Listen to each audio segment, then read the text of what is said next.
Welcome to our YouTube channel Jyoti Shikshalaya. तो कल हमने कर्नल यहाँ पे कर लिया था, उसकी थ्योरम्स कर ली थी, इमेज कर लिया था और उसकी थ्योरम कर ली थी। आज हम करेंगे रैंक एंड नलिटी। ठीक है, देखते हैं। रैंक एंड नलिटी के बाद हम ये आज कंप्लीट कर ही देंगे। मैट्रिसेस के जो क्वेश्चंस हैं वो, और चेंज ऑफ बेसिस के जो क्वेश्चंस हैं। ठीक है, फिर इनके हमारे पास क्वेश्चन है, इनकी डेफिनेशन कुछ है नहीं, इंपॉर्टेंट थ्योरम थी नहीं यहाँ पे, तो ओनली फॉर क्वेश्चन मैं यहाँ पे इनके लेके आई हूँ। ठीक है ना, चेंज ऑफ बेसिस कैसे करना और मेडिसिस के क्वेश्चन आ जाए तो वो कैसे करने हैं, और फिर है रैंक एंड नलिटी। आज इसको हम कंप्लीट ही कर देंगे। ठीक है, कोशिश करेंगे पूरी पूरी कि कंप्लीट हो जाए। चलिए शुरू करें फिर आज की क्लास। तो शुरू करते हैं हमारे पास रैंक नलिटी थ्योरम से। तो देखिए क्या कहती है रैंक नलिटी थ्योरम, ये रही। सिल्वेस्टर लॉ भी हम इसको बोलते हैं, मैंने कल आपको बताया था। रैंक ऑफ टी, देखो अगर हमारे पास ये है जो रेंज है ना, रेंज की जो डायमेंशन होती है रेंज ऑफ टी, और हम इसको बोलते हैं डायमेंशन ऑफ रेंज टी, जो भी होगी वो हमारे पास किसके बराबर होती है, रैंक टी के बराबर होती है। ठीक है, रेंज टी की डायमेंशन होती है हमारे पास रैंक टी, और नल टी जो हमारे पास होता है, null T dimension of null space की जो डायमेंशन होती है वो हमारे पास नलिटी होती है। तो इसलिए हम इसको rank T plus nullity is equal to dimension of U, और dimension of range T plus dimension of nullity क्या होती है, डायमेंशन ऑफ यू। तो ये कैसे भी लिख सकते हैं, डायमेंशन ऑफ रेंज टी की जो डायमेंशन है वो रैंक होता है हमारे पास, और नल टी की जो डायमेंशन है वो क्या होती है, नलिटी होती है। ठीक है, और ये किसके बराबर है, डायमेंशन ऑफ यू, यानी कि उसकी डोमेन की जो डायमेंशन है उसके बराबर होगी। ठीक है, तो ये सिल्वेस्टर लॉ बाय नेमिंग भी आ सकती है, और सीधा हमारे पास ये थ्योरम भी आ सकती है। ठीक है, तो इसको हमें प्रूव करना है। देखो कैसे करना है। तो देखो हमने सबसे पहले यहाँ पे मान लिया जो हमारे पास नलिटी है उसकी डायमेंशन जो है हमने यहाँ पे मान ली कि m है। ठीक है, let the dimension be a basis of N T, basis में जितने भी एलिमेंट होंगे वही उसकी हमारे पास क्या होती है, डायमेंशन होती है। डायमेंशन बेसिस जो बनाता है सेट, और उस बेसिस में जितने भी एलिमेंट होंगे वो उसकी क्या हो जाती है, डायमेंशन हो जाती है। बेसिस प्रूव करने के लिए सबसे पहले हमें क्या प्रूव करना होता है कि उसको हम लीनियर कॉम्बिनेशन में ले सकते हैं, यानी कि स्पैन कर सकते हैं। दूसरा हमारे पास क्या हमें प्रूव करना होता है कि वो सेट कैसा है, लीनियरली इंडिपेंडेंट है। ये दो चीज़ें हमें चाहिए होती हैं बेसिस के लिए। उसके बाद है देखो, ये हमने मान लिया कि जो डायमेंशन है नलिटी की वो कितनी है, m है। इसको म्यू टी भी बोलते हैं। ठीक है, m है। तो अब हम क्या करें, then u1 u2 um being linearly independent, अगर ये बेसिस हमने मानी है तो ये क्या होंगे, लीनियरली इंडिपेंडेंट होंगे। ठीक है, लीनियरली इंडिपेंडेंट होंगे, और यहाँ से हम यहाँ पे एक्सटेंशन थ्योरम का यहाँ पे यूज़ करते हैं। ठीक है, एक्सटेंशन थ्योरम हम सिर्फ थ्योरम ये यूज़ करेंगे, इसका प्रूव करने की कोई मतलब इतनी ज़्यादा ज़रूरत है नहीं, क्योंकि इतना डीपली वो नहीं पूछेगा। देखो एक्सटेंशन थ्योरम है, एक्सटेंशन थ्योरम क्या कहती है, अगर हमारे सेट है कोई पास जिसके अंदर हमारे पास मान लो m एलिमेंट है, यही m u1 से लेके m एलिमेंट है, तो m एलिमेंट अगर लीनियरली इंडिपेंडेंट है तो उसको हम आगे अगर एक्सटेंड कर देंगे तो जो सेट बनेगा वो भी क्या बनेगा, लीनियरली इंडिपेंडेंट बनेगा। मतलब उसको हम एक्सटेंड कर सकते हैं लीनियरली इंडिपेंडेंट सेट को। तो यहाँ से देखो अब u1 u2 um being linearly independent in NT will be linearly independent, and thus we can extend the basis to basis. यहाँ से तो हम इसके क्या कर दिया, यहाँ पे एक्सटेंड कर दिया, और उस सेट को क्या नाम दे दिया, यहाँ पे एस हमने दे दिया। ठीक है, यू एन तक ये लीनियरली इंडिपेंडेंट थे, तो यू एम प्लस वन से लेके यू एन तक फॉर यू। अब ये यू के क्या हो गए हमारे पास, बेसिस हम हो गए, क्योंकि हमने इसको एक्सटेंड कर दिया, तो ये यू के बेसिस बन गए हैं। तो यहाँ से डायमेंशन ऑफ एन टी कितनी है, एम, तो डायमेंशन ऑफ यू कितनी है यहाँ पे, एन। ठीक है, टोटल डायमेंशन कितनी हो जाएगी यहाँ पे, n हो जाएगी। तो अब उसके बाद हम क्या प्रूव करेंगे, हम उसके बाद प्रूव करेंगे we shall first show that the set S dash. अब ये डायमेंशन हमारे पास ये हो गई। देखो अब हमारे पास रेंज टी प्लस में नलिटी और इज इक्वल टू में डायमेंशन ऑफ यू, ये तो डायमेंशन ऑफ एन टी तो हम m लेके चले थे, और डायमेंशन ऑफ यू हमने क्या करा, एक्सटेंशन थ्योरम का यूज़ करके इसको आगे की तरफ बढ़ा दिया। आगे बढ़ाने के बाद तो जो ये फॉर यू के लिए हमने इसको आगे बढ़ाया था, तो एक्सटेंड करने के बाद ये बेसिस बन गया, सेट लीनियर इंडिपेंडेंट बन गया एक्सटेंशन थ्योरम। तो ये किसकी डायमेंशन होगी, यू की डायमेंशन। यू की डायमेंशन हमारे पास कितनी आ गई, यहाँ से एन आ गई, एन आ गई। तो यहाँ से रैंक टी की डायमेंशन हमारे पास कितनी निकल जाएगी, तो मतलब रैंक टी हमारे पास कितना आ जाएगा, एन माइनस एम। तो रैंक टी हमें क्या प्रूव करना है, अब रैंक टी की वैल्यू हमें क्या चाहिए, एन माइनस एम हमें यहाँ पे चाहिए। तो रैंक टी में सारे वो एलिमेंट आते हैं, सबको पता है रैंक टी क्या होती है, dimension of range of T, और रेंज ऑफ टी की डायमेंशन क्या होती है, सारी की सारी इमेजेस का कलेक्शन। ठीक है, तो यहाँ से क्या कर दिया, अब यहाँ से तो ये तो हमारे पास क्या है, नलिटी के हैं एलिमेंट्स u1 u2 um, ये नलिटी का सेट बन रहा है और ये बेसिस बन रहा है। तो आगे वाले हमें n माइनस एम चाहिए ना, तो n पहले इनको क्या प्रूव करना है, हमने ये बेसिस प्रूव करना है। और रेंज टी में हमारे पास क्या आते हैं, सारे यहाँ पे उनकी इमेजेस का कलेक्शन होता है। तो यहाँ से इमेज लगाओ, टी ऑपरेटर लगाओ, T M U M plus one, T U M plus two, T U N is a basis for R T. तो क्या है, ये आर टी का बेसिस है, इसको हमने सबसे पहले क्या करना है, प्रूव करना है। तो since S is a basis for you, अगर एस हमारे पास यू का बेसिस है, क्योंकि अभी हमने दिखाया था ऊपर, तो हर एक वेक्टर यू का जो वेक्टर उसको हम एक्सप्रेस कर सकते हैं linear combination of set S के एलिमेंट्स के साथ। ठीक है ना, तो ये इसके लीनियर कॉम्बिनेशन में हम यू वेक्टर को यहाँ पे लिखेंगे। तो देखो हमने यहाँ पे इसको लिख दिया। ठीक है, hence each vector T U in R T is given by, अब टी यू हमारे पास गिवन है, यहाँ से टी यू ऑपरेट कर दो दोनों तरफ, टी ऑपरेट करने के बाद, और टी हमारे पास लीनियर ट्रांसफॉर्मेशन है तो स्केलर प्रॉपर्टी का यूज़ करो और इसको अलग अलग कर दो, कर दिया। अब ये हमारे पास यू एम तक किसके बेसिस हैं, क्योंकि ये एन टी के बेसिस हैं, तो U one U two U M N T के बेसिस हैं, तो ये क्या हो जाएंगे, इनकी इमेजेस क्या हो जाएगी, जीरो को मैप करेगी।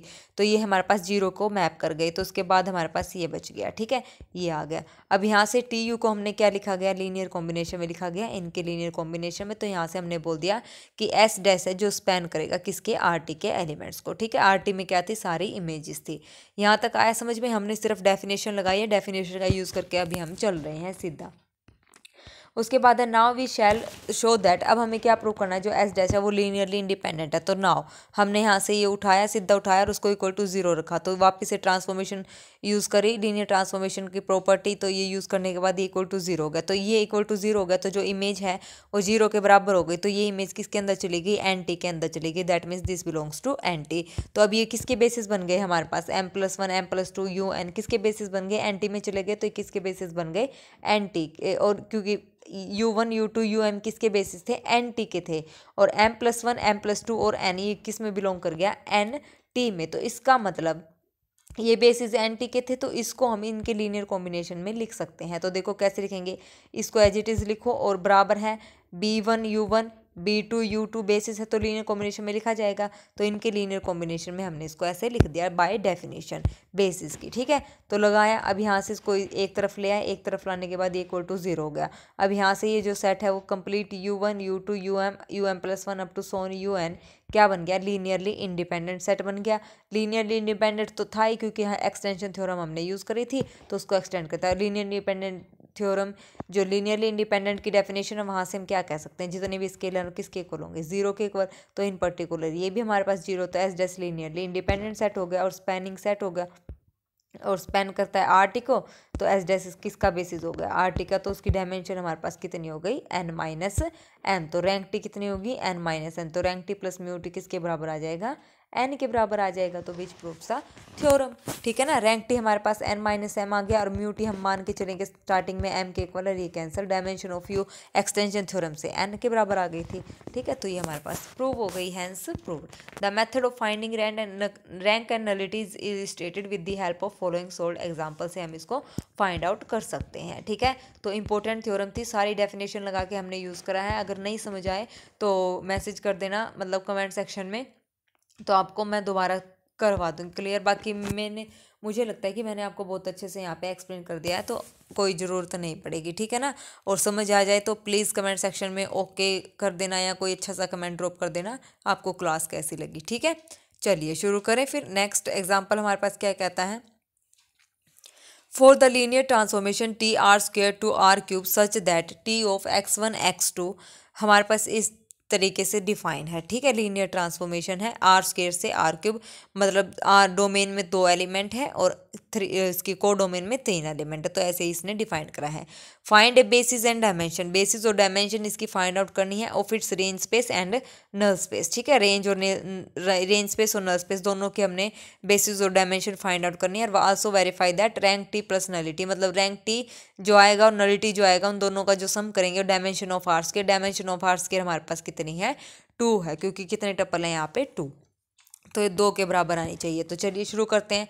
फर्स्ट हम क्या प्रूव करेंगे, to find null space of T and its dimension. Null space की डेफिनेशन लगाओ, and T U belongs to R square such that T of U is equal to 0, और 0 किस में जा रहा है, आर क्यूब में से। तो यहाँ से हमने यू एक एलिमेंट उठाया x1 x2 आर स्क्वायर से, मैपिंग लगाई, 0 पे मैप करवाया, मैपिंग लगाई, 0 पे मैप करवाया, और ये इसके किसके बराबर है, ये इसके बराबर है 0। तो यहाँ से कंपेयर कर दिया, ये इसके बराबर, ये इसके बराबर और ये इसके बराबर। x1 हमारे पास 0, x2 0, x2 0। तो इसका मतलब x1 x2 यहाँ से 0 आ गया, 0 आ गया। तो thus the only member of null space is a 0 vector.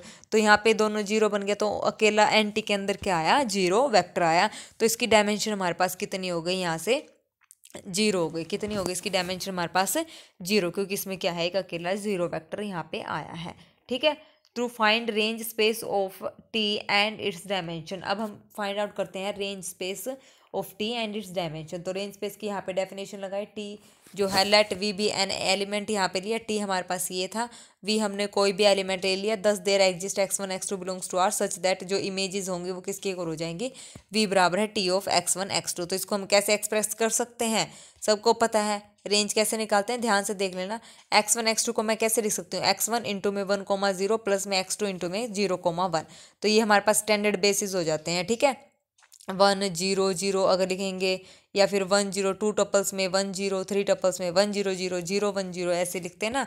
तो ये हमारे पास क्या होते हैं, स्टैंडर्ड बेसिस होते हैं। तो स्टैंडर्ड बेसिस, इसका नाम E1 है, इसका नाम E2 है। तो ये हो गया x1 E1 plus x2 E2। तो टी ऑफ x1 x2 बराबर है, टी दोनों तरफ टी ऑपरेट कर दिया तो ये आ गया, टी ऑपरेट कर दिया तो ये आ गया। यहाँ से टी लीनियर ट्रांसफॉर्मेशन, तो ये निकाल दिया, x1 बाहर x2 बाहर निकाल दिया। टी ऑफ E1 क्या है, टी ऑफ 1 0। तो यहाँ से वैल्यूज पुट करो, किस में, टी ऑफ 1 0 किस में मैप करती है, अभी तो बताया था, यहाँ पे x1 की जगह 1 और x2 की जगह 0 रख दिया। रखने के बाद T1 और टी E1 टी E2 की हमारे पास वैल्यू आ गई। तो यहाँ पे पुट कर दो, वापस से पुट करने के बाद हमारे पास ये आ गया। और यहाँ से इसका मतलब V को हमने इन दोनों के लीनियर कॉम्बिनेशन में लिख दिया। तो हमारे पास क्या आ गया, V belongs to RT is arbitrary therefore shows that RT is spanned by the vector। मतलब ये इन वेक्टर से क्या हो रहा है, स्पैंड हो रहा है। तो अब यहाँ से हम इसको क्या प्रूव करेंगे, लीनियरली इंडिपेंडेंट। इन दोनों को लीनियरली इंडिपेंडेंट प्रूव करने के लिए इन दोनों सेट को, तो A इंटू में दिस प्लस B इंटू में दिस हमारा इक्वल टू 0। मेन मोटो क्या रहेगा, स्केलर को 0 बनाना। मतलब स्केलर अगर 0 आ गया तो लीनियरली इंडिपेंडेंट है, इसका मतलब हमारा ट्रू है। अगर 0 नहीं आया तो इसका मतलब हमारे कोई गड़बड़ी हुई है, वो लीनियरली डिपेंडेंट बन जाएगा अगर स्केलर नॉन जीरो आ गया। तो यहाँ से इसको हमने क्या बनाया, लीनियरली इंडिपेंडेंट शो किया। तो यहाँ से ए और बी हमारे पास 0 आ गए। तो इसकी डायमेंशन कितनी हो गई, इसकी डायमेंशन कितने सेट हैं इसमें, 1 और 2, मतलब 2 यहाँ पे सेट है। तो इसका मतलब डायमेंशन ऑफ कितनी हो गई हमारे पास, dimension of R T plus में नलिटी की जो रैंक ऑफ नलिटी बराबर है R dimension of R square. ये कितनी है, 2। इसकी तो 0 आई है और इसके हमारे पास कितनी आ गई, 2। तो इसका मतलब 2 + 0 बराबर है 2। तो ये हमारे पास प्रूव हो गया। ठीक है, हो गया, आ गया ना, आसान क्वेश्चन था। नलिटी भी आसान है निकालनी, और रेंज भी, रेंज तो बिल्कुल ही आसान है। इमेजेस मैप करवानी है, फिर जो हमारे पास आएंगे उनको सोल्व करके लीनियरली इंडिपेंडेंट चेक करना है, जितने भी एलिमेंट हमारे पास आते हैं। ठीक है, तो ये हमारे पास हो गई। ओके, तो ये हमारा हो गया। नेक्स्ट एग्जांपल है, let V be the vector space of 2 cross 2 matrix over R and M. Let M बराबर है, ये हमारे पास 2 क्रॉस 2 की मैट्रिक्स है। T V to V B linear map है, defined by T A is equal to M A for all A belongs to V. Find the basis and dimension of range T and nullity. ठीक है, range T और nullity की basis और dimension निकालनी, जैसे ऊपर निकाली थी वैसे ही, लेकिन अब इसमें थोड़ा सा चेंज क्या है, यहाँ पे है हमारे पास मैट्रिक्स। ठीक है, तो मैट्रिक्स है, तो यहाँ से हम क्या करते हैं, basis set for vector 2 cross 2 matrix. तो हमने यहाँ पे बेसिस के सेट, वेक्टर बेसिस का सेट यहाँ पे ले लिया, मतलब कि स्टैंडर्ड बेसिस हमने यहाँ पे ले लिया। मैट्रिक्स के फॉर्म में स्टैंडर्ड बेसिस ये होते हैं 1 0 0 0 0 1 0 0 0 0 1 0 0 0 0 1। ये हमने ले लिए, 2 क्रॉस 2 की मैट्रिक्स थे हमारे पास, ले लिए। तो 4 बेसिस हमने लिए, क्योंकि 2 क्रॉस 2 की मैट्रिक्स है, तो टोटल कितने हो गए, 2 2 जा 4, इनका ऑर्डर कितना हो गया 4। तो 4 ही हमने यहाँ पे बेसिस ले लिए। तो यहाँ से टी ए किसके बराबर है, एम ए के बराबर है। तो टी ऑफ ए हमारे पास ये हो जाएंगे ए। ठीक है, 1 0 0 0। तो यहाँ से एम ए के बराबर एम हमारे पास जो गिवन मैट्रिक्स है वो, और ए हमारे पास इस सेट में से जो उठाया वो सोल्व कर दिया, ये आ गया। सिमिलरली ये ऐसे करेंगे, ये हमारे पास आ जाएंगे। ठीक है, तो are generator of R T, तो ये सारे क्या हैं, जनरेटर्स हैं किसके, आर टी के, क्योंकि हमने यहाँ पे टी ऑपरेटर लगाने के बाद स्टैंडर्ड बेसिस की जो इमेजेस आई हैं वो ये आ गई इस टाइप से। ठीक है, जो मैट्रिक्स उन्होंने डिफाइन करके थी ना, तो वहाँ से हमने टी ऑपरेटर लगाया स्टैंडर्ड बेसिस के ऊपर, तो हमारे पास जो इमेज मिली है वो हमने ये मिली है। तो image of element of B generates, किसको जनरेट करती है, हमारे पास आर टी को जनरेट करती है। ओके, तो अब consider a matrix whose rows are the element of generator of T, जो क्या है, element of generator of T है। तो यहाँ से देखो, अब हमने यहाँ पे क्या किया है, इन मैट्रिक्स को लिखना है मैट्रिक्स की फॉर्म में। अब पहला जो मैट्रिक्स बनी है 1 0 -2 0, तो इसको हम कैसे लिखेंगे, सीधा लिखेंगे 1 1 0 -2 0। ठीक है, अब ये थर्ड वाली मैट्रिक्स है, थर्ड वाली देखो -1 0 2 और 0, सीधी एक लाइन में ऐसे लिखनी है, लाइन वाइज 0 फिर -1 फिर 0 फिर 2, सेम ऐसे ही जो सेकंड वाली थी 0 1 0 -2। ठीक है, पता चल गया कैसे बनाई इसकी मैट्रिक्स, मैट्रिक्स बना दी, इसका ऑपरेशन लगाया। ऑपरेशन लगाने के बाद जितनी हमारे पास रो जीरो आई या कॉलम जीरो आई उनको जीरो बनाओ, तो दैट मीन्स ये 2 0 हमारे पास बन गए। तो इस मैट्रिक्स का जो रैंक है वो कितना बना है, 2 बना है ना। नॉन जीरो एंट्रीज तो किस में है, 2 ही रो में है, तो क्या बना है, 2 इसका रैंक बना है। तो इसके बेसिस जो सेट बनेगा आर टी का वो ये सेट बनेगा। मैट्रिक्स कौन सी बनेगी, अब इसको मैट्रिक्स फॉर्म में लिखेंगे तो 1 0 -2 0। ठीक है, दूसरी 0 1 0 -2 is the basis set for R T. तो डायमेंशन ऑफ आर टी हमारे पास कितनी आ गई, 2 आ गई। ठीक है, आ गया समझ में।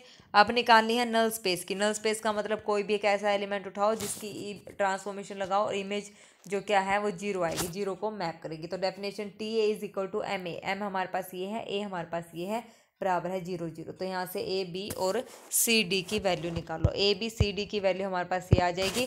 तो डायमेंशन ऑफ नलिटी कितने आ जाएंगे, कितने आर्बिट्रेरी कांस्टेंट बचे हैं हमारे पास, इसको जब मैं मैट्रिक्स की फॉर्म में लिखूंगी, ए बी, सी की वैल्यू भी ए है और डी की वैल्यू भी बी है, तो कितने आर्बिट्रेरी कांस्टेंट हैं, 2।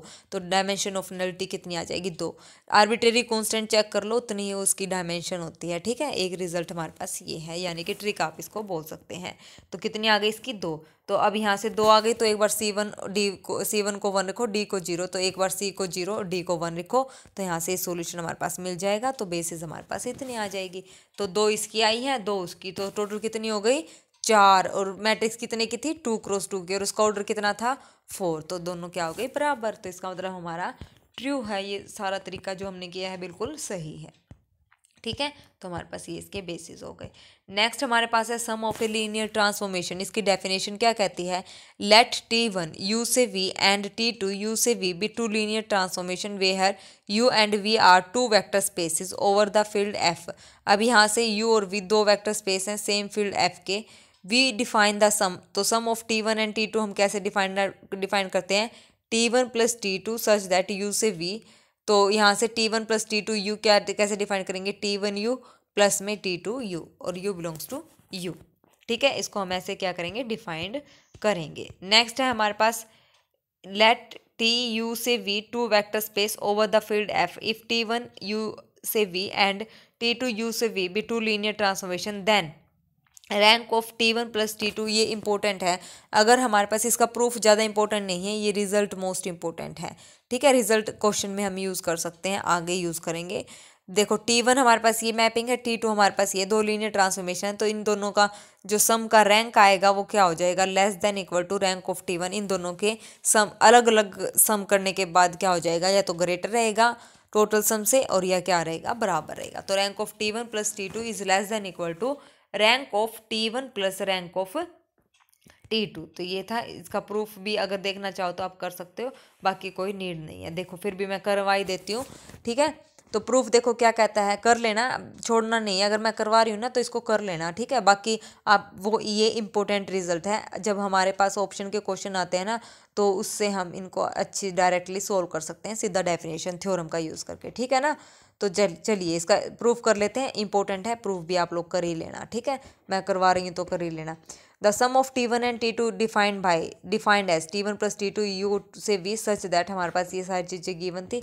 अब हमने क्या किया, V belongs to T1 plus T2 हमने यहाँ पे ले लिया, B arbitrary T1 plus T2 U। ठीक है, यहाँ से लिया ना V, तो ये हो गया there exist a vector U belongs to U such that. तो इसको हम कैसे लिख सकते हैं, इसको हम ऐसे लिख सकते हैं, V बराबर है T1 प्लस T2 U। ठीक है ना, ये डेफिनेशन, यहाँ पे बिलोंग का साइन है तो यहाँ से एक एलिमेंट हमने स्मॉल उठा लिए वेक्टर में से, तो इसको इक्वल करने के लिए ऐसे लिख सकते हैं, सबको पता है ऐसे हम लिखते हैं।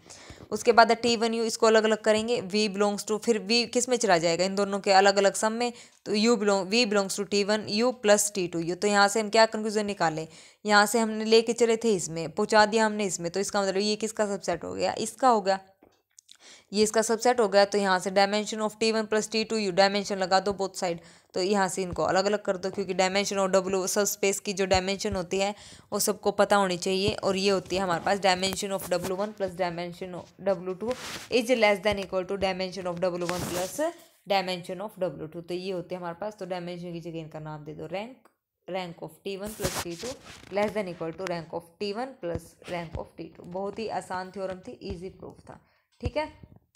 नेक्स्ट है हमारे पास composition of two linear transformation. Two linear transformation की जो है कंपोजिशन हमें यहाँ पे बतानी है। U से UVW three vector spaces over the field FT1 U से V एंड T2 V से W भी two linear transformation we define T2 T1, ठीक है। कैसे डिफाइन करते हैं कंपोजिशन या प्रोडक्ट, तो T2 T1 U, तो T2 इनटू में पहले T1, जैसे फोग है ना, फोग कैसे डिफाइन करते हैं, फोग एक्स कैसे डिफाइन करते हैं, पहले एफ फिर जी ऑफ एक्स लगाएंगे और फिर हो जाएगा ये ऐसे एफ ओ जी एक्स, ठीक है।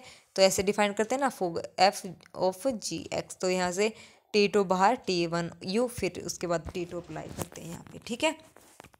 तो ये इसकी डेफिनेशन थी। अब है थ्योरम, लेट T1 T2, अब T1 यहाँ जा रहा है U से V और T2 हमारे पास जा रहा है V से W, दो लीनियर ट्रांसफॉर्मेशन है, then if T2 T1 is 1 1 then T1 is 1 1। अब यहाँ से क्या करना है, अगर T2 T1 1 1 है तो T1 क्या हो जाएगा 1 1, अगर T2 T1 ऑन टू है तो T2 हमारे पास क्या हो जाएगा ऑन टू। इसको हम कैसे याद करेंगे, सब इंस्पेक्टर से याद कर लो इसको, ठीक है। यहाँ पे लिख दो आप T1, यहाँ पे लिख दो आप T2, सब इंस्पेक्टर। अब T1 T2, अब T1 T2 हमारे पास देखो ये है इंजेक्टिव और ये है सर्जेक्टिव। अब फोग हमारे पास 1 1 गिवन है, फोग हमारे पास मान लो ये होता है ना, फोग हमारे पास क्या होता है 1 1 गिवन हो, 1 1 अगर गिवन है तो वहाँ से जी हमारे पास क्या होना चाहिए 1 1 होना चाहिए। तो यही रिजल्ट हम यहाँ पे अप्लाई करेंगे। अब देखो यहाँ से देखो मैंने लिखा सब इंस्पेक्टर, ठीक है। अब हमारे पास चलो यहाँ से इन्होंने T2 T1 लिखा तो मैं यहाँ पे लिख दूँ T2, यहाँ पे लिख दूँ T1। अब T2 T1 इंजेक्टिव है, इंजेक्टिव का मतलब ये है इंजेक्टिव और ये है सर्जेक्टिव। अब यहाँ से T2 T1 मैंने लिखा तो T2 T1 अगर हमारे पास इंजेक्टिव है तो यहाँ से T1 क्या है इंजेक्टिव, तो T1 इंजेक्टिव होना चाहिए। अब T2 T1 सर्जेक्टिव है तो T2 को क्या होना पड़ेगा सर्जेक्टिव, यानी कि ऑन टू होना पड़ेगा, ठीक है। जो सब्जेक्टिव है तो जो एस के नीचे लिखा हुआ है वही हमारे पास होना चाहिए अभी ऑन टू, और यहाँ पे इंजेक्टिव है क्या, अगर ये दोनों इंजेक्टिव हैं तो जो इंजेक्टिव के नीचे लिखा है वो उसको क्या होना चाहिए इंजेक्टिव। तो ये रिजल्ट यहाँ पे बोल रहा है। T2 T1 अगर 1 1 है तो T2 T1 1 1 है, तो इसका मतलब 1 1 किसके नीचे है हमारे पास T1 के नीचे, तो T1 को 1 1 होना पड़ेगा। अब T2 T1 क्या है ऑन टू है, तो ऑन टू किसके नीचे था सब्जेक्टिव एस के नीचे T2 था, तो यानी कि T2 को ऑन टू प्रूव करना है। ये याद करने की ट्रिक है, ठीक है। आगे समझ में T1 T2 कैसे हमने प्रूव करने हैं। अब देखो यहाँ से हम प्रूव करेंगे, तो प्रूव करेंगे तो let UV belongs to U such that T1 U is equal to T1 V। क्या प्रूव करना है 1 1 प्रूव करना है, तो T2 यहाँ पे ऑपरेटर लगा दो तो ये दोनों क्या होंगे बराबर। तो यहाँ से T2 T1 क्या है, क्योंकि 1 1 है तो U बराबर है V, क्या हो जाएगा बराबर, तो T1 हमारे पास क्या हो जाएगा 1। अब यहाँ से देखो हमें प्रूफ क्या करना है, इफ़ T2 T1 इज 1 1, हम ये लेके चले हैं T2 T1 को 1 1 और T1 को हमने 1 1 दिखाया, तो यही हमने दो एलिमेंट लिए, दो एलिमेंट की इमेजेस को इक्वल रखा, फिर वहाँ पे T2 ऑपरेटर लगाया। अब ये दोनों 1 1 है तो इनके एलिमेंट क्या होंगे बराबर होंगे। ये रिजल्ट हमने यहाँ पे यूज़ कराया क्योंकि ये गिवन था, तो T1 हमारे पास ये क्या हो गया 1 1 आ गया है। अल्टरनेट प्रूफ करना है तो कर लेना, नहीं इसकी कोई ज़रूरत नहीं है। चलिए फिर नेक्स्ट हमारे पास क्या कहता है, ये तो हो गया अल्टरनेटिव प्रूफ। सेकंड में हमारे पास है प्रूव करना है ऑन टू, तो W belongs to W be an arbitrary element then since T2 T1 U से W is on to there exists some U belongs to U such that, तो T2 T1 U is equal to W, वही same images क्या होनी चाहिए, किसके pre image हमें मिलनी चाहिए, W के हर एक एलिमेंट की इमेज हमें U में मिलनी चाहिए, तो वो डेफिनेशन हमने लगाई है। अब T2 T1 U is equal to W, ये हमारे पास गिवन है, क्या ऑन टू हमारे पास गिवन है, और हमें क्या प्रूव करना है, T2 को ऑन टू प्रूव करना है। तो यहाँ से हम क्या कह देंगे कि T1 is a pre image of W under T2, T1 की प्री इमेज क्या है W और अंडर किसके T2 के इक्वल, तो इफ T1 किसके इक्वल है V के equal and V belongs to V, then T2 V किसके इक्वल है W के equal and so T2 is onto, तो यहाँ से क्या हो गया T2 ऑन टू हो गया। ठीक है, बस इतना ही करना था, कोई ज़्यादा लंबा चौड़ा प्रूफ नहीं था, ईजी है। उसके बाद है नेक्स्ट हमारे पास है illustrate with the help of an example that there exist linear transformation T1 R square से R square and T2 R square to R square such that T2 T1 0 but T1 T2 is not equal to 0। तो यहाँ से देखो let us defined, हमने क्या define करा है, T1 such that R square to R square by, इस तरीके से हमने डिफाइन कर दिया T1 X कोमा वाई और 0,4x, तो T2 R square to R square इस तरीके से डिफाइन कर दिया, T2 X comma Y X is comma 0, T1 T2 both are क्या है डिफाइन है, हमने डिफाइन कर दिया। T2 T1 X comma Y जब निकालेंगे तो वही आ जाएगा T2 बाहर T1 X comma Y, T1 X comma Y की इमेज हमारे पास है 0,4x। अब यहाँ से T2 T1 X वाई, अब T2 0,4x की इमेज हमारे पास क्या है, ये सेकेंड एलिमेंट तो हमारे पास 0 है और x की जगह भी क्या आ जाएगा 0, किसके बराबर हो गया 0 के बराबर, तो T2 T1 क्या आ गया हमारे पास 0 आ गया। सिमिलरली T1 T2 निकालेंगे तो T1 T2 हमने निकाला, ये हो गया x,0 और ये हो गया 0,4x नॉट इक्वल टू 0, तो दैट मीन्स ये क्या हो गया नॉट इक्वल टू 0 यहाँ से हो गया है। ठीक है, और यही हमें प्रूव करना था। नेक्स्ट है अब हमारे पास find the matrix representing the transformation, matrix हमें फाइंड आउट करनी है अब ये मैट्रिक्स के क्वेश्चन आ गए हमारे पास। ठीक है, तो मैट्रिक्स अब हमें डिफाइन करनी है, देखो कैसे करनी है। Find the matrix representing the transformation T(R)³ से R4 डिफाइंड बाय, अब देखो एक मेन बात, T(R)³ से R4 हमारे पास मैपिंग दे रखी है, तो इसकी जो मैट्रिक्स बनेगी ना, जब इसको मैट्रिक्स में कन्वर्ट करेंगे तो वो हमारे पास बनेगी 4,3, यानी कि 4 रो होंगी और 3 कॉलम, ये नहीं बनेगी 3,4 कभी नहीं बनेगी, ये बात ध्यान रखना। यहाँ से शुरू होंगे पीछे से 4 को क्रॉस 3, यानी कि 4 हमारे पास क्या हो जाएंगी रो हो जाएंगी, 3 हमारे पास कॉलम हो जाएंगी, तो इसकी मैट्रिक्स 4x3 की बनेगी, ना कि 3x4 की, रेसिप्रोकल चलेगा, ये बात आपने ध्यान रखनी है। ठीक है, relative to the standard basis mapping हमारे पास एक गिवन है, डिफाइन कर रखी है। स्टैंडर्ड बेसिस आप लोग ले लीजिए R³ में से, तो ये आ जाएंगे 1 0 0 0 1 0, और R4 में से इस टाइप से हो जाएंगे। ठीक है, तो यहाँ पे निकालो T1 0 0 की इमेज निकालो, क्योंकि 3 टप्पल है तो 3 टप्पल यानी कि स्टैंडर्ड बेसिस R³ के हम निकालेंगे, 4 में आ जाएंगी, तो ये इस टाइप से हमारे पास हो जाएंगे। ठीक है, अब E1 हमारे पास ये गिवन है, E2 हमारे पास गिवन है, E3 गिवन है, E4 गिवन है, तो अब ये हो गया हमारे पास। अब इन जो सेकंड बेसिस हमने लिया है ना R4 की बेसिस, उसके में रिप्रेजेंट करना है। तो अब जो हमारे पास इसकी इमेज आई थी T1 0 0 की, इनको हमने लिखना है सेकंड की लीनियर कॉम्बिनेशन में, लिख के दिखाओ, तो इसको हम कैसे लिखेंगे 1 E1 2 E2, मतलब इनके लीनियर कॉम्बिनेशन में हमने लिख दिया। तो matrix of T relative to B से रिलेटेड कहो कि B डैश के बेसिस से, मतलब वहाँ से जो स्टैंडर्ड बेसिस है उसके लीनियर कॉम्बिनेशन में लिख के जो हमने बनाई है, तो क्या बनेगी transpose of a matrix of coefficient in above system of equation 1। तो अब देखो यहाँ से ये बनेगी हमारे पास 1 2 0 0, उसके बाद बनेगी 1 0 2 6 1 1 -1 और 0। मैंने बताया था 4x3 की 4 रो 1 2 3 4 3 कॉलम, तो ये मैट्रिक्स इस टाइप से हमारे पास बन जाएगी। तो मैट्रिक्स का जो टॉपिक गिवन है वो इसी टाइप से है, तो देखो ये बन गई हमारे पास T B comma B dash. B dash का मतलब ये है कि लीनियर कॉम्बिनेशन में लिखा है बी डैश की सहायता से। ठीक है, नेक्स्ट है हमारे पास find the matrix representing the transformation T(R)² से R³ गिवन बाय।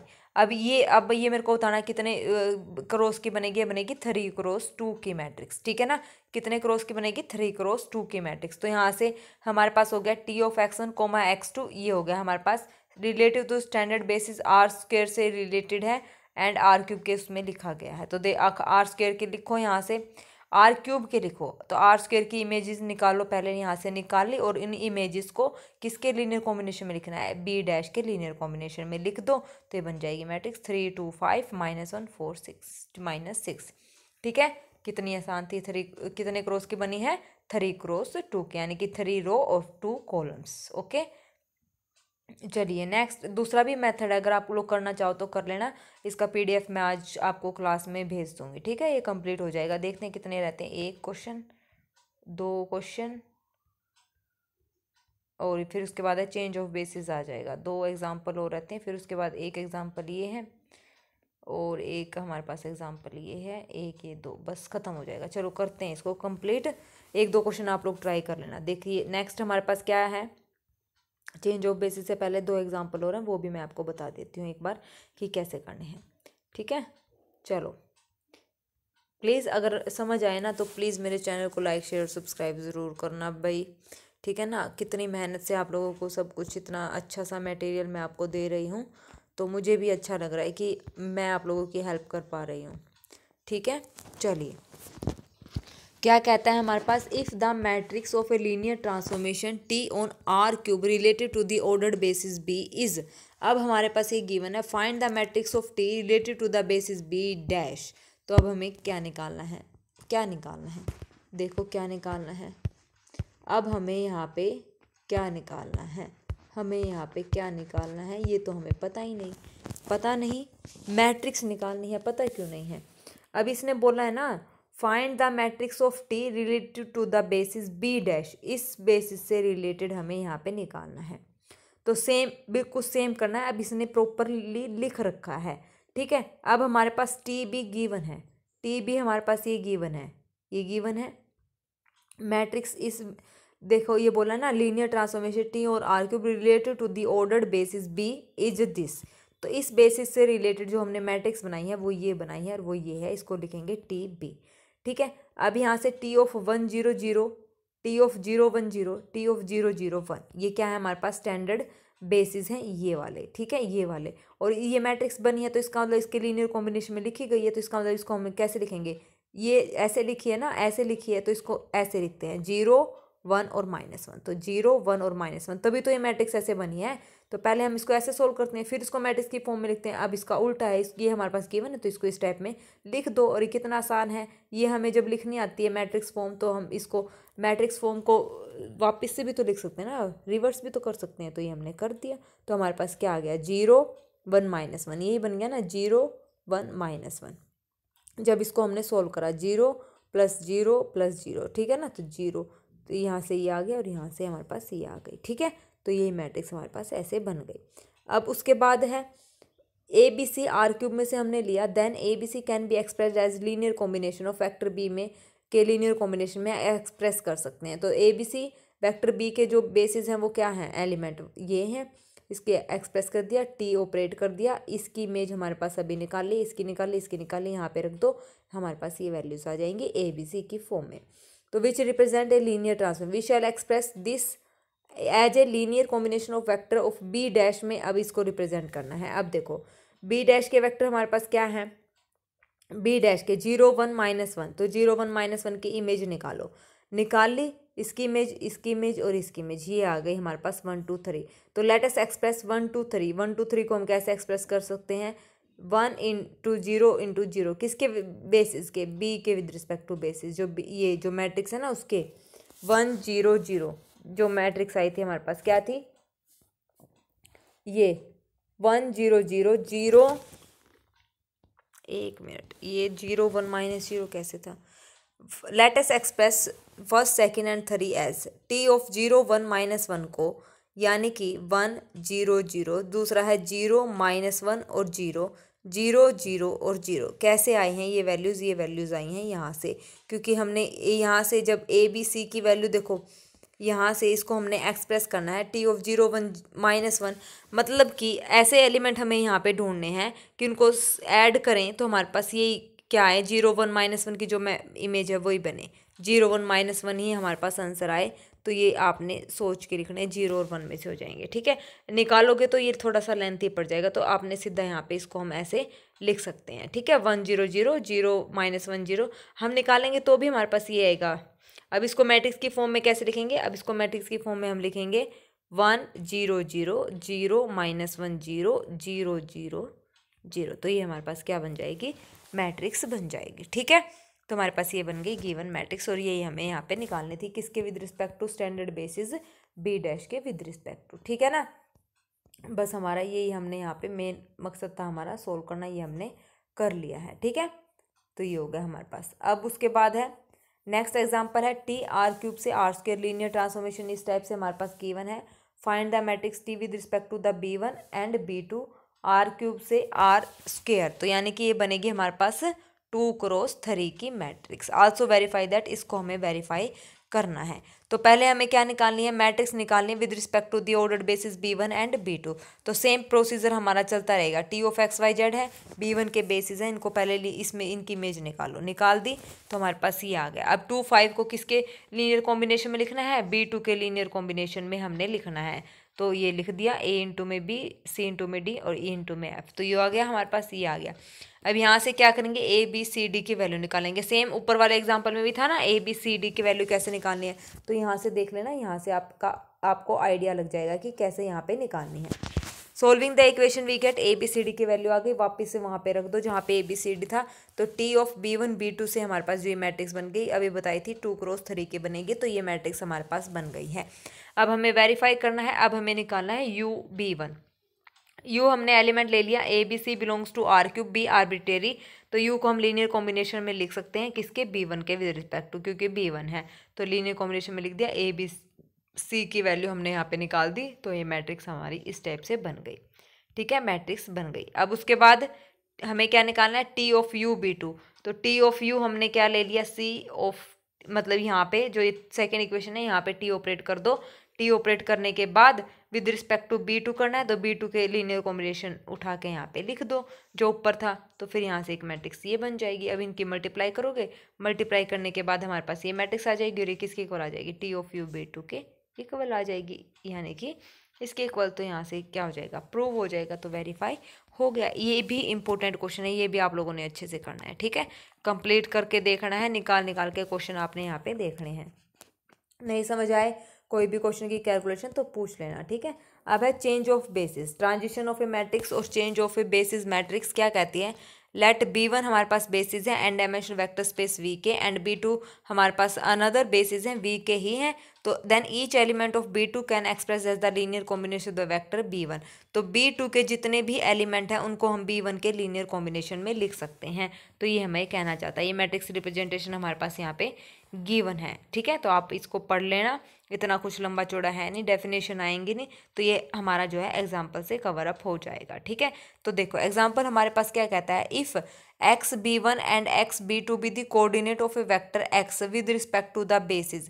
B1 हमारे पास ये गिवन है y1 y2 y3, B2 है z1 z2 z3 respectively. Find the matrix P such that X B2 is equal to P of X B1। तो consider a matrix whose column are the basis vector y1 y2 y3 of a basis B1। तो consider कर लिया हमने एक matrix y1 y2 y3, कैसे? 1 1 0 1 0 1, इनको हमने matrix की फॉर्म में ऐसे लिख दिया। दूसरी B मैट्रिक्स है, इसको मैंने ऐसे लिख दिया। लिखने के बाद ये मेथड बता रही हूँ सारा, जब आप ये क्वेश्चन कर लोगे ना तो अब आपको वो डेफिनेशन अच्छे से समझ आ जाएगी। कुछ एक ऐसा होता है ना कि पहले हम क्वेश्चन निकाल लें तो हमारे पास डेफिनेशन अच्छे से क्लियर हो जाती है, या फिर हम डेफिनेशन पढ़ें तो हमारे क्वेश्चन अच्छे से निकल जाते हैं। इसमें इस केस में चेंज ऑफ बेसिस में उल्टा है, पहले हम क्वेश्चन निकालेंगे फिर हमारे पास वो डेफिनेशन समझ आ जाएगी अच्छे से। तो सबसे पहले इसको लिख दिया मैट्रिक्स की फॉर्म में। अब क्या करेंगे? Applying suitable elementary row operation B is equal to IB we get. तो यहाँ पे हमने क्या करा है, सीधा सीधा बता रही हूँ, B का इन्वर्स यहाँ पे फाइंड आउट कर लिया। B का इन्वर्स फाइंड आउट कर लिया तो P हमारे पास क्या हो जाएगा? P हमारे पास होगी B इन्वर्स A मैट्रिक्स, ठीक है। B इन्वर्स A मैट्रिक्स हमारे पास होगी। अब देखिए ऊपर क्या बोला था इसने, P जो है हमारे पास the transpose of a matrix of coefficient B1 B2 denoted by P and with written as this. इसको हमने ऐसे लिखा, और P मैट्रिक्स यहाँ पे क्या है? Is invertible. ठीक है। Since the vector in B2 are linearly independent so matrix P is invertible, its inverse P inverse is the transition matrix from किसकी है, B2 और B1 के बेसिस की ट्रांजिशन मैट्रिक्स है। ठीक है, तो यहाँ से इसका मतलब P हमारे पास क्या होता है, B इनवर्स A, यानी कि B2 और B1 और B2 ऐसे हैं इसका मतलब। ठीक है, B1 और B2 ये गिवन है ना, B1 और B2, ये तो हमने माना है B2 और ये क्या माना है B1, और उन्हीं का हमें ट्रांजिशन जो मिलेगा वो मिलेगा P इन्वर्टिबल मैट्रिक्स। तो B इनवर्स A हमने यहाँ पे निकाल दिया, A एज इट इज रखना है, B इनवर्स हमने निकाल लिया है। निकालने के बाद उनकी क्या करनी है, मल्टीप्लाई करनी है, और हमसे यही तो पूछा था, P ही तो पूछा था, बस यही पूछा था। Find the matrix P such that XB2 is equal to P of XB1। तो XB2 का मतलब यही था, XB2 का मतलब हमारे पास क्या है, B ही तो है, और XB1 का मतलब हमारे पास क्या है, ये B1 क्या है, A, तो यही तो है P ऑफ A। ठीक है ना, तो ये हमारे पास क्या आ जाएगी, B, ये मैट्रिक्स आ जाएगी। तो यही हमने निकालना, सच दैट ये हमारे पास इस टाइप से इक्वल गिवन है। ठीक है ना, तो वही लिखा है B is equal to PA। तो हमने क्या निकालना है, B इनवर्स निकाल के इनटू में A से मल्टीप्लाई कर दी, तो ये बन गया हमारे पास P। ठीक है, तो यही हमें यहाँ पे निकालना था। ओके, चलिए नेक्स्ट एग्जाम्पल हमारे पास क्या कहता है, T R³ to R³ linear operator है, मैट्रिक्स है, T is invertible, find the T। अब T इनवर्स देखो कैसे फाइंड आउट करते हैं, to show that T is invertible, सबसे पहले हमें क्या करना है, T इन्वर्टिबल, तो we have to show that अगर 1 1 on 2 हो जाए ना, कोई ट्रांसफॉर्मेशन अगर 1 1 on 2 हो जाए तो वो क्या हो जाती है, इन्वर्टिबल हो जाती है, ये बात आपने याद रखनी है। तो सबसे पहले हम क्या करेंगे, T को 1 1 प्रूव करेंगे, तो U1 U2 belongs to R³ में से ले लिए, इमेजेस दोनों इक्वल हैं, इमेजेस दोनों इक्वल हैं, तो ये स्टेप्स हैं, फर्स्ट के इक्वल, सेकंड के इक्वल, थर्ड के इक्वल, तो यहाँ से इक्वल हो जाएंगी, तो ये हमारे पास क्या हो जाएगा, 1 1 हो जाएगा। नेक्स्ट हमारे पास T(on2) के लिए क्या है, R³ में से डोमेन में से कोई एलिमेंट उठाएंगे तो उसकी जो प्री इमेज है वो किस में मिलेगी, हमारे पास डोमेन में मिलेगी, एग्जिस्ट करेगी, तो यहाँ से हमारे पास एग्जिस्ट कर जाएगी। इसका सॉल्यूशन इसने दे रखा है। ठीक है, T of R(S)T is equal to XYZ, values put कर दी, यहाँ से कंपेयर कर लिया, तो यहाँ से R(S) और T की वैल्यू निकाली, XYZ R में से बिलोंग करता है, तो R(S)T भी हमारे पास R में से ही बिलोंग करेंगे, तो इसका मतलब this belongs to R³ for every this, तो ये इसकी क्या आ गई इमेज। तो दस T इज on2 हो गया, तो T बिंग 1 1 and on2, दस T R(S)T is equal to XYZ, तो T इनवर्स हमारे पास क्या हो जाएगा, T इनवर्स इधर आ जाएगा, XYZ बराबर है R(S)T, और R(S)T की वैल्यू अभी हमने निकाली थी, क्या R S और T, तो ये इसके क्या हो गए हमारे पास इनवर्स हो गया। ठीक है, तो यही हमसे पूछा था, और ये भी इंपॉर्टेंट क्वेश्चन है, इनवर्स भी पूछ लेता है कि इनवर्स भी आप लोग फाइंड आउट करो। तो ये हमारा कुछ इंपॉर्टेंट क्वेश्चन थे, इसका PDF मैं आपको दे देती हूँ टेलीग्राम चैनल पर। ठीक है, अच्छे से क्वेश्चन प्रैक्टिस करना, जो नहीं समझ आए वो पूछ लेना। बार बार बोल रही हूँ, कोई भी थ्योरम हो, कोई भी क्वेश्चन हो, कोई भी क्वेरी हो, कमेंट सेक्शन में कमेंट करके पूछ सकते हैं। और आज की क्लास अच्छी लगी तो प्लीज़ कमेंट जरूर करना, और अपने दोस्तों से शेयर करना, मेरे चैनल को सब्सक्राइब करना और लाइक भी ज़रूर करना। ठीक है, तो आज के लिए बस इतना ही। Thank you very much, have a nice day.